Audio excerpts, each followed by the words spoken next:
आज की कहानी है अमेरिका से पुष्पा सक्सेना की उसके नाम का पत्र। सुनिए वैदेही के स्वर में। क्या समझता है यह अपने आप को?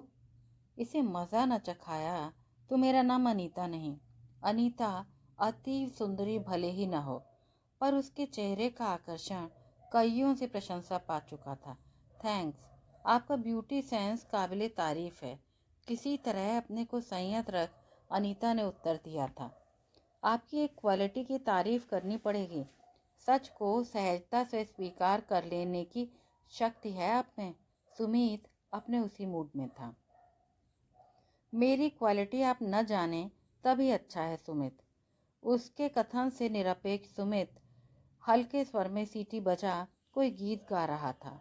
घर पहुंचते ही दीदी उसके आने की सूचना पर बाहर दौड़ी आई थी।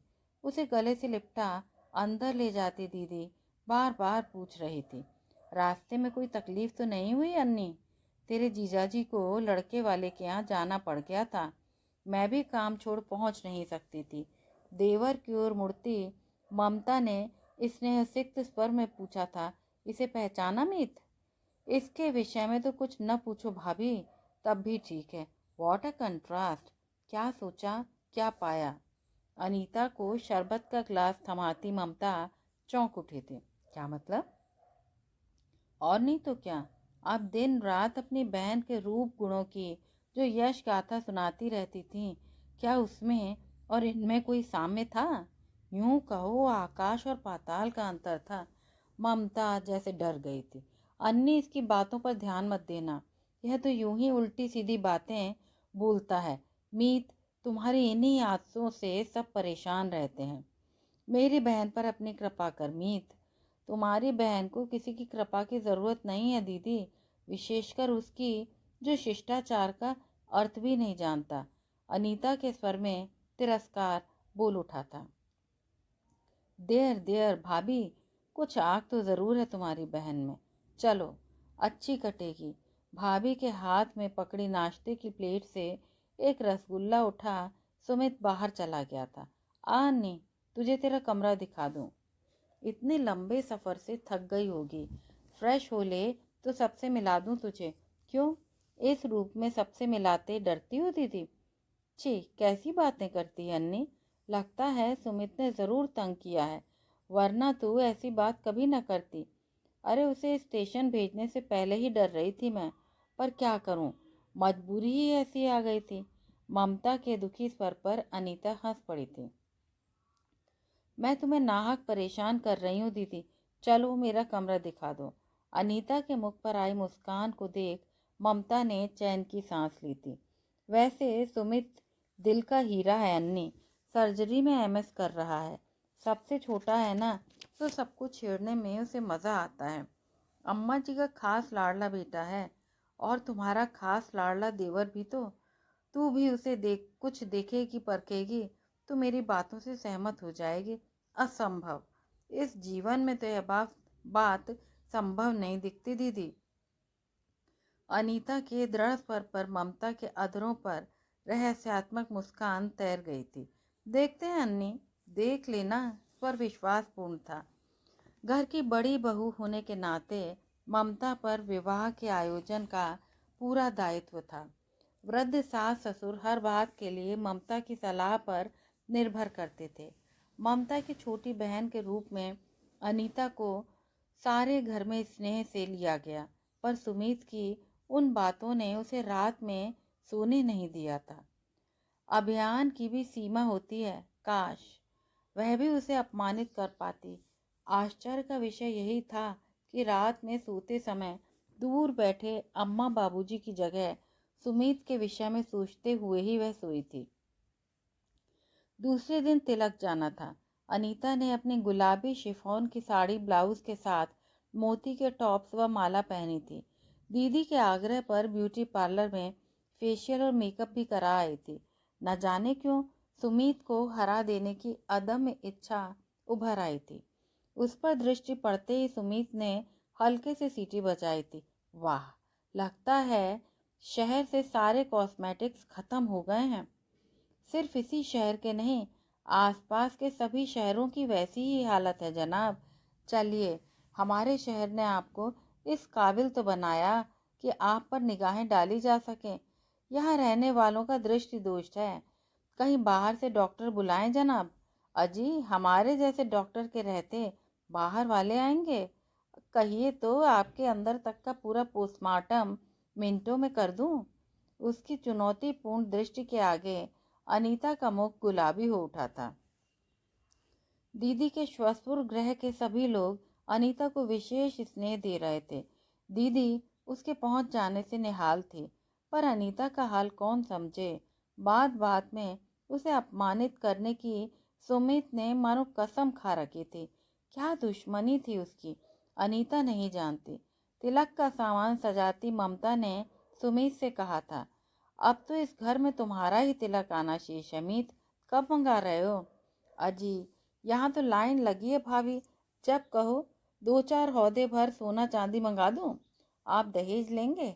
अनीता के स्वर में तिरस्कार पूर्ण आक्रोश था। जब तक भारत में आप जैसी लड़कियां हैं, दहेज तो देना ही होगा। बिना दहेज विवाह, वह भी आप जैसी लड़की से, असंभव कल्पना है भाभी। मेरी जैसी लड़की क्या आपसे विवाह करेगी? क्या समझते हैं अपने आप को डॉक्टर सुमित सिन्हा?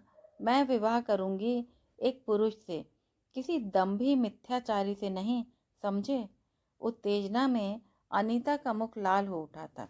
छी मीत, तुमने अन्नी का मूड खराब कर ही दिया ना। जब से आई है पीछे पड़ा है। क्या बिगाड़ा है अन्नी ने तेरा? मैं पीछे पड़ा हूँ इनके? ओ माय गॉड भाभी, इससे बड़ा मजाक भी हो सकता है क्या? दीदी, तुम्हें कुछ भी कहने की जरूरत नहीं है। इनकी बातों का मुझ पर कोई असर नहीं पड़ने वाला है। तुनक कर अनीता उठ गई थी। सुमित यूं ही हंसता रहा। ममता असहाय सी रह गई थी। तिलक की दावत बाहर लॉन में आयोजित की गई थी। शुरू नवंबर की हल्की सर्दी भी अनीता के मन को ठंडक नहीं पहुंचा सकी थी।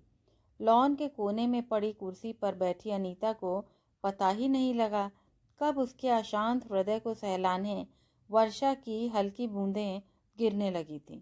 अपने में डूबी अनीता को सुमित ने चौंका दिया था। क्यों अपनी दीदी से दुश्मनी निभा रही हैं? अगर बीमार पड़ गई तो भले ही जहर लगे, इस डॉक्टर की दवा ही खानी पड़ेगी मिस अनीता वर्मा। आपकी दवा खाने की अपेक्षा मैं जहर खाना ही पसंद करूंगी डॉक्टर सुमित। इतनी नफरत करती हैं अपनी ज़िंदगी से? अपनी ज़िंदगी से नहीं, आपसे। चलिए, प्यार न सही नफरत ही सही, कुछ तो दिया आपने। आपको प्यार दे सकने वाली लड़की इस दुनिया में पैदा ही नहीं हुई है। अजी, प्यार और नफरत की बात छोड़िए, अंदर चलिए, वरना भाभी हमें लेकर बड़ी प्यार कहानी गढ़ लेंगी। दीदी मेरे मन को जानती हैं सुमित जी, उन्हें पता है वह कहाँ बंधा है। फिर आपको लेकर कोई कहानी गढ़ने की गलती वो कभी नहीं कर सकती। ओह अच्छा। एक क्षण को लगा सुमित के चेहरे का प्रकाश भक्क से बुझ गया था। जी हाँ, दर्द से अनीता का मुख उज्जवल हो उठा था। आई एम सॉरी, मैं तो यूं ही। चलिए, बात यहीं ख़त्म हो गई, अब अंदर चलें। सुमित सहज हो आया था। अंदर पहुंचते ही दीदी ने मीठी झिड़की दे डाली थी। फिर कोई कहानी लिखने लगी थी अन्नी? गिरती बूंदे भी पता नहीं लगे। कहानी मैं नहीं लिख रही थी दीदी, आपके इन डॉक्टर देवर को डर था हमें बाहर देख कहीं कहानी तुम न गढ़ लो। चल, मुझे कहाँ आता है कहानी लिखना। मीत तो सबको यूं ही बनाता रहा है। नहीं भाभी, तुमसे अच्छा कहानीकार जन्मा ही नहीं है। बहुत आकर्षक कहानी बना लेती हो तुम। अजीब सरकास्टिक ढंग से बात कह सुमित चला गया था। 2 बार छींकों ने अनीता को ठंड लगने की बात जता दी थी। दीदी ने अदरक की चाय थमा जल्दी सो जाने की सलाह दी थी। सुबह आंख खोलते ही अनीता घबरा गई थी। दर्द से सिर फटा जा रहा था, आंखें जल रही थी। निश्चय ही उसका कहा सच हो गया था। दीदी ने माथे पर हल्के से स्पर्श किया तो अनीता के नयन भर आए थे। छी पगली, जरा सा बुखार भर तो है, अभी ठीक हो जाएगा। मैं सुमित को बुलाती हूँ। नहीं नहीं, उन्हें न बुलाना दीदी, मैंने तुम्हें किस मुश्किल में डाल दिया। अरे मामूली सर्दी बुखार भर तो है, मुश्किल कैसी? ममता की हंसी में चिंता की स्पष्ट झलक थी। दूसरे कमरे से सुमित की को आवाज़ लगाती ममता घबरा गई थी। ज़रूरत के समय तो इसका कभी पता ही नहीं लगता, न जाने कहाँ चला गया। थोड़ी देर बाद सुमित की आवाज़ आई थी, भाभी, डॉक्टर रोहिताश को पकड़ कर लाया हूँ, अपनी बहन का अच्छी तरह चेकअप करा लेना। अरे तुझे कैसे पता लगा मीत? अन्नी के बुखार का तो बस मुझे ही पता था। जिस तरह रात पानी में भीग रही थी, बुखार तो आना ही था, इसीलिए रोहित को क्लिनिक जाने से पहले ही पकड़ लाया।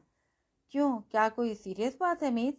मामूली सर्दी से बुखार हुआ है, दवा तो तू भी दे सकता था ना। ना बाबा, मेरी दवा तो आपकी बहन को जहर लगेगी और जहर देने को मैं तैयार नहीं। किसने कहा तेरी दवा जहर लगेगी? ममता के स्वर में झिड़की थी। अन्नी ने एक बार नयन उठाकर देखा, फिर आंखें मूंद ली थी। अरे ये क्या कहावत है, घर का जोगी जोगिया, आन गांव का सिद्ध। तो भाई हमारी स्थिति तो घर की मुर्गी दाल बराबर वाली ठहरी ना। कल को कहीं उल्टा सीधा हो गया तो दोष मुझे ही लगेगा ना कि दवा की जगह जहर दे दिया। सुमित की बात बेअर्थी थी। डॉक्टर रोहिताश ने अनीता का चेकअप कर ममता से कहा था, सर्दी लगने से बुखार हो गया है, घबराने की कोई बात नहीं, दवाएं घर में ही होंगी, सुमित दे देगा। बुखार कब उतरेगा डॉक्टर? क्षीण स्वर में अनीता ने प्रश्न किया था। निश्चय ही विवाह के उस व्यस्त घर में अपनी बीमारी से अनीता संकुचित थी। आपको बुखार की क्या चिंता मिस? अब लेटिए आराम से, सेवा कराइए, वरना यूं पानी में कोई अकारण ही तो भीगता नहीं। सुमीत का स्वर व्यंग्यपूर्ण था। फिर तो उसे छेड़ने लगा मीत। तुझे पता नहीं कितनी भावुक है अन्नी, कोई कहानी सूझ गई होगी उसे। अच्छा तो आप कहानी लिखती हैं, हमें पढ़ाएंगी अपनी कोई कहानी? डॉक्टर रोहिताश के मुख पर मुस्कान आ गई थी। हमें कहाँ आता है कहानी लिखना, दीदी तो बस यूं ही। सलज मुस्कान से अनीता का मुख चमक उठा था। अच्छा, अगर 2 दिन में आपको एकदम ठीक कर दिया तो क्या इनाम देंगी? जो आप कहेंगे। तो वादा रहा। डॉक्टर रोहिताश उठ गया था। उन्हें बाहर छोड़ वापस आए सुमित ने अजीब कसैले शब्दों में कहा था, शायद वादे करना आपकी एक और क्वालिटी है। ठीक कहा ना? जी नहीं, न मैं झूठे वादे करती हूँ, न किसी से एक्सपेक्ट करती हूँ। अनीता को क्रोध चढ़ रहा था। बीमारी में भी वह उसकी शांति नहीं देख सकता। अगर वादे में वो आपको मांग ले? रुकते हुए सुमित ने कहा, oh you are impossible doctor Sumit. Anita ने झल्लाकर चादर सिर तक ओढ़ ली थी। सचमुच 2 दिन बाद अनीता पूर्णतः स्वस्थ थी। ममता दीदी के सिर से भार उतर गया, अन्यथा शादी की भीड़ भाड़ में बहन के प्रति उनकी चिंता बढ़ती ही जा रही थी। डॉक्टर रोहिताश इस बीच अनीता को देखने नियमित रूप से आते रहे। उनकी स्नेह सिक्त बातें अनीता को जितनी शांति पहुंचाती, उतनी ही सुमीत की बातें उसे जला डालती। न जाने क्या शत्रुता थी उसकी अनीता से। विवाह के दिन बाबूजी पहुंच गए थे। अनीता उनके सीने पर सिर रखकर रो पड़ी थी। बाबूजी एकदम घबरा गए थे।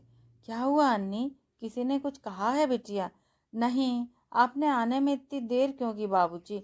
पगली कहीं की, वहाँ भी तो काम था ना। और फिर बेटियों को एक न एक दिन पराए घर तो जाना ही होता है। समधी जी, इतना मोह अच्छा नहीं बिटिया, ममता दीदी की सास ने परिहास किया था। विवाह के समय अनीता के जयमाल गीत पर सभी मुग्ध हो गए। दीदी की सास तो उस पर न्यौछावर थी। कितना सुंदर गाती है अनीता। काश यह डॉक्टर होती तो अपने सुमित के लिए मांग लेती। अच्छा तो डॉक्टर सुमित को डॉक्टर पत्नी चाहिए। बाबूजी का स्वर कुछ उदास था। हाँ, डॉक्टर का जीवन ही त्यागपूर्ण होता है। उसके साथ पत्नी भी अगर उसी व्यवसाय की हुई तो दोनों एक दूसरे का कष्ट समझ सकते हैं। सास का तर्क शायद ठीक ही था। अनीता क्रुद्ध हो उठी। बाबूजी को भी ये क्या सूझी? उल्टी सीधी बातें करके अपमान करा लेते हैं। उन्हें क्या पड़ी है उस अभिमानी के विवाह के विषय में बात करने की? न जाने क्यों मन के किसी कोने में हल्की सी टीस उठी थी। अनीता के क्या त्याग सिर्फ डॉक्टर पत्नी ही कर सकती है? पति के काम में सहयोग देना, उसे प्रेरणा देना तो हर पत्नी का कर्तव्य होता है। विवाह में अनीता और उसकी हमउम्र लड़कियों ने बारातियों का खूब बनाया। अनीता की हाजिर जवाबी पर तो बाराती मुग्ध थे। बारात में आए कुछ एक लड़के उससे बेहद प्रभावित थे। उस बीच व्यस्तता में भी सुमित उसे छेड़ने और तंग करने से बाज नहीं आता था।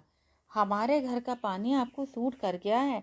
जब आई थी कितनी अनइम्प्रेसिव थी आप, अब तो पर निकल आए हैं। थैंक्स, याद रखूंगी। अनीता चिढ़ जाती थी। विवाह के बाद वापस लौटते समय अनीता का मन भारी हो रहा था। पिछली संध्या की बातें उदासी और बढ़ा रही थी। नाश्ते की प्लेटें लिए वह ड्राइंग रूम की ओर जा रही थी, तभी डॉक्टर रोहिताश्व के स्वर कानों में पड़े थे। लगता है भाभी की बहन ने तुम पर रंग जमा लिया है। चलो, कोई तो पसंद आई, वरना हर लड़की में कोई ना कोई तुम्हें खोट मिल ही जाता है। What nonsense, she is not my cup of T. अरे यार, बस जरा उसे बनाने में मज़ा आता है। Are you sure? Doctor Rohitash का स्वर संशयपूर्ण था। 100% श्योर। स्वर विश्वासपूर्ण था। उसके बाद अनीता से रुका नहीं गया था। नाश्ते की प्लेटें वापस रख स्टोर में छिपकर अपने आंसू किस मुश्किल से रोके थे उसने। विदा करती दीदी से लिपटकर वह रो पड़ी थी। दीदी की सास ने स्नेह से आशीर्वाद देते हुए कहा था, तुझे इतनी जल्दी वापस भेजने का जी नहीं चाहता अन्नी। दीपा के आने पर चली जाती बिटिया। वहाँ भी इसकी माँ इसे बहुत याद कर रही थी समधिन जी। सुमित की शादी में फिर आ जाएगी। अभी तो आज्ञा दें। बाबूजी ने हाथ जोड़ दिए। सुमित की शादी? अनीता के दिल में हुक सी उठी थी। जल्दी से नयन पोंछ कार में जा बैठी थी। आज स्टेशन पहुंचाने जीजाजी जा रहे थे। आश्चर्य है, हर पल उसका अपमान करने वाले सुमित की वह क्यों प्रतीक्षा कर रही थी। उसे देखे बिना वहां से जाने को उसका हृदय क्यों नहीं तैयार था। दीदी भी विस्मित थी। न जाने कहाँ निकल गया। उसे तो पता था तू जा रही है। डॉक्टर रोहिताश्व प्रातः आकर उसे अपनी शुभकामनाएं दे गए थे। कितना अंतर है दोनों के स्वभाव में। एक सौम्य शालीन और दूसरा एक शांति का दूत और दूसरा झंझावात के साथ आकर आपाद मस्तक झकझोर देने वाला अंधड़। उस आंधी से वह डरती क्यों नहीं? क्यों उसकी प्रतीक्षा करती रहती है वह?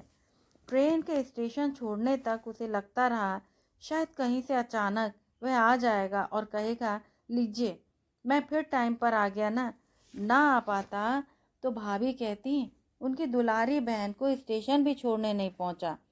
यूँ मुझे आपको पहुंचाने की कोई खास इच्छा नहीं थी, पर ना आता तो रात का खाना गोल हो जाता अपना।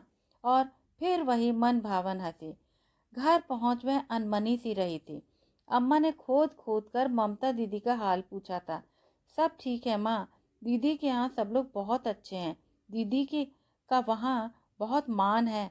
पर तू ये कैसी बुझी बुझी सी आई है अन्नी?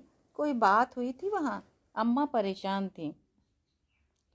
वहाँ क्या होना था अम्मा? फीकी हंसी हंस दी थी। एमए में प्रवेश लेते ही अन्नी फिर व्यस्त हो गई थी। सुबह यूनिवर्सिटी, शाम को म्यूजिक कॉलेज ने उसे सुमित की याद भले ही धुंधलाने में मदद दी हो, पर दीदी के पत्रों में उसका नाम खोजती रहती थी। तभी अचानक अप्रत्याशित घट गया। दीदी के पाँव में कील चुभ गई थी।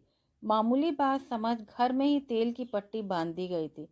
डॉक्टर सुमित एमएस के लिए दिल्ली गया हुआ था। 2 दिन बाद ही उस साधारण कील के घाव ने टिटनेस का रूप धर दिया। दीदी जब तक हॉस्पिटल पहुंचाई गई, सब कुछ समाप्त हो गया था। बाबूजी ने बताया था सुमित तो सिर पटक पटक के रो रहा था। सब घर वालों पर दहाड़ रहा था। भाभी को पहले हॉस्पिटल क्यों नहीं ले गए? उसे क्यों नहीं बुलाया गया? होनी को कौन टाल सकता था? पाँव में कीलें तो गड़ती ही रहती हैं। हमारी ही बेटी को यूं ही जाना था। अम्मा ने सिसकी ले आंचल से सबको पूछ लिया। घर में मृत्यु का सन्नाटा छा गया था। बचपन से अब तक की एक एक बात याद करती अनीता रो पड़ती। दीदी से कितना स्नेह मिला था उसे। अम्मा और बाबूजी को अब उसे ही सहारा देना था। अपना दुख उसने पी लिया था। 5-6 महीनों बाद दीदी के ससुर का पत्र बाबूजी के नाम आया था। आपकी बेटी ममता की कमी तो कभी पूरी नहीं हो सकती। वह तो देवी थी। हम चाहते हैं उसकी जगह आपकी बेटी अनीता हमारे घर आ जाए। अम्मा बाबूजी ने क्या निर्णय लिया यह जाने बिना ही अनीता तड़प उठी थी। हरगिज नहीं, दीदी की जगह उसका जाना असंभव है। अनिल को उसने केवल जीजा के रूप में देखा है, उसी रूप में उन्हें स्वीकार कर सकती है, पति रूप में तो कदापि नहीं। माँ ने कुछ कहना चाहा। घर वर सभी जाना पहचाना है अन्नी, तू सुखी रहेगी, ममता की आत्मा को भी शांति मिलेगी बेटी। आज के बाद फिर कभी ऐसा मत कहना अम्मा, मैं मर जाऊंगी। अनीता की बात सुनकर माँ डर गई थी। अम्मा बाबूजी ने ही बड़ी सावधानी से पत्र लिखा था कि अनीता की दृष्टि में अनिल उसके पूज्य जीजा हैं। यदि अपने छोटे बेटे सुमित के लिए उसको स्वीकार कर सकें तो उन्हें हार्दिक प्रसन्नता होगी। उत्तर में संक्षिप्त सा पत्र आया था। हमने तो आपको पहला अवसर देना चाहा था, वरना अनिल के लिए लड़कियों की क्या कमी है। अभी उसकी आयु ही क्या है। रही बात सुमित की, सो उसका विवाह तो बस डॉक्टर लड़की से ही किया जाना निश्चित है।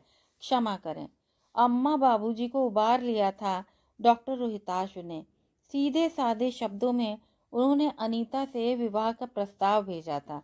अपने सगों में उनकी एक बड़ी बहन थी, उन्होंने ही आकर अनीता के गले में शगुन की चेन पहनाई थी। डॉक्टर रोहित ने ही उसे बताया था कि सुमित रिसर्च के लिए कनाडा चला गया था। आज 2 वर्ष बाद सामने बैठा सुमित कितना बदल गया है। अंधड़ न जाने कहाँ थम गया था। एक अजीब सन्नाटा सा था उसके मुख पर। बातें करना तो मानो वह भूल ही गया था। इतनी देर में शायद उसने 2-4 औपचारिक प्रश्न भर पूछे थे। रोहित का काम कैसा चल रहा है? अब तो अपना क्लिनिक खोल लिया है, बहुत व्यस्त रहते हैं। आपको उनकी व्यस्तता से शिकायत तो नहीं? जी नहीं, खाली समय में मैं कुछ लिख पढ़ लेती हूँ, फिर बच्चों का कॉलेज से आना जाना लगा रहता है। समय कहाँ जाता है पता ही नहीं लगता। गुड। अनीता आशा कर रही थी कि देखते ही कोई वाक्य उछाला जाएगा। वाह, जम रही हैं आप, कुछ मोटी हो गई हैं। लगता है दोस्त का खाना सूट कर रहा है। कहाँ गया वह सुमित? कॉल बेल का दरवाजा खोलते एक थका उदास व्यक्ति नजर आया था। पहचानने की चेष्टा करते देख उदास अधरों पर तिर आई थी मुस्कान। नहीं पहचाना? मैं सुमित हूँ। सुमित? 20 वर्षों की स्मृतियां एक पल में मन के कोरों से बहकर अचानक बाहर आ गई थी। थोड़ा संयत होते बोली थी, आप आइए ना। असल में आपने दाढ़ी रख ली इसलिए पहचान नहीं सकी थी। दाढ़ी न होती तो क्या पहचान लेती? स्वर में न कोई चुनौती थी न उत्सुकता, बस अजब ठंडापन भरता। शायद हाँ, शायद नहीं, पर मैं आपकी परछाई देखकर भी आपको पहचान लेता। स्वर सपाट था। जी, कुछ एम्बेरस सी थी अनीता। तब से 2 वर्ष पूर्व का डॉक्टर सुमित शांत निर्विकार सिगरेट भर पीता बैठा रहा। याद आया, शायद 2 वर्ष पूर्व रोहित ने बताया था। सैड न्यूज़, सुमित ने कनाडा में विवाह किया था ना, उसका डिवोर्स हो गया। He is so desperate. एक बेटी है, वह भी माँ के साथ चली गई है। पुअर सुमित। वह वापस इंडिया क्यों नहीं आ जाते? यहाँ आकर ही क्या होगा? नई जिंदगी शुरू कर सकते हैं अब इस उम्र में। सब कुछ नए सिरे से शुरू करना क्या उतना आसान है अन्नी? रोहित गंभीर थे। उसकी पत्नी क्या डॉक्टर थी? नहीं, शायद जर्नलिस्ट थी। क्यों? कुछ नहीं, यूं ही मैंने सुना था वह डॉक्टर पत्नी चाहते थे। नेवर। इस बारे में तो वह एकदम क्लियर था कि उसे डॉक्टर पत्नी नहीं चाहिए। कहता था दोनों वापस आकर पेशेंट्स और मुर्दों की ही बातें करेंगे। पर उनकी माँ तो डॉक्टर बहू चाहती थी ना। अरे माँ बाप क्या चाहते हैं वो अलग बात है। You know, for some time मुझे लगता था वो तुम में इंटरेस्टेड था। छी, आप तो बस। अनीता लजा उठी थी। अच्छा बस, अब बनाना छोड़, चाय पी लीजिए। अनीता को याद आ गया था, she is not my cup of T. आप कैसे हैं? अनीता ने पूछना चाहा था। जी तो रहा हूँ। भारत कब आए? 1 महीना पहले। और हमारे यहाँ आने की आज याद आई? स्वर में उलाहना था। असल में आपकी एक चीज़ मेरे पास थी, वही देनी थी। मेरी चीज़? हाँ, ममता भाभी ने आपके नाम एक पत्र लिखा था, शायद पोस्ट नहीं कर सकी थी। इतने वर्षों बाद दीदी का मेरे नाम पत्र? जी हाँ, मैं और भाभी एक ही अलमारी शेयर करते थे। भाभी के न रहने पर अलमारी लॉक कर दी गई थी। मेरे कुछ कागजात पड़े थे उसमें। इस बार वापस आने पर कागजात उलटते पुलटते यह बंद लिफाफा मिला। पहले तो सोचा पोस्ट कर दूं, फिर स्वयं चला आया। खोलकर पढ़ने की इच्छा नहीं हुई सुमित जी। सच कहूँ तो जी चाहा था पहले खोलकर पढ़ लूं, फिर सोचा यह भाभी के प्रति अन्याय होगा। उत्सुकता से अनीता ने पत्र खोला था। 20 वर्ष पहले का जीवन जी उठा था। दीदी ने घर के सारे हालचाल लिखे थे, साथ ही अन्नी को एक विशेष बात लिखी थी। जानती है अन्नी, कल रात सुमित ने एक सच स्वीकार किया है। उसे तो बहुत बहुत पसंद है। कहता है विवाह करेगा तो बस तुझसे। मुझ में जो फाइटिंग स्पिरिट है उससे वह बहुत प्रभावित है। मैंने कहा माँ से यह बात बता दूं? तो बोला नहीं, पहले अनीता जी की सम्मति जान लो। वह मुझे पसंद भी करती है या नहीं? हाँ, तूने उसे क्या बताया था कि तेरे मन में कोई और है? तेरा मन कहीं और बंधा है? भाई मुझे तो इस बारे में कुछ नहीं पता, पर उसका कहना है तूने कहा था। मैं उस विषय में जानती हूँ। लगता है सुमित को बुद्धू बनाने के लिए तूने कोई मजाक किया है ना? कितना अच्छा रहेगा, हम दोनों बहनें एक साथ इस घर में रहेंगी। मुझे पूरा विश्वास है तू सुमित को पसंद ही नहीं प्यार भी करती है। क्यों, ठीक गैस किया ना मैंने? आखिर दीदी हूँ तेरे। अच्छा अन्नी, पत्र का उत्तर तुरंत देना। वैसे तेरा मन मैं पहचानती हूँ। माँ और बाबूजी को प्रणाम, तेरी अपनी दीदी। टप टप आंसू गिरने लगे। नवंबर की वह रात अन्नी को याद आ गई जब उसने सुमित से चिढ़ कर उसे उत्तर दिया था, दीदी मेरे मन की बात जानती है, वह कहाँ बंधा है?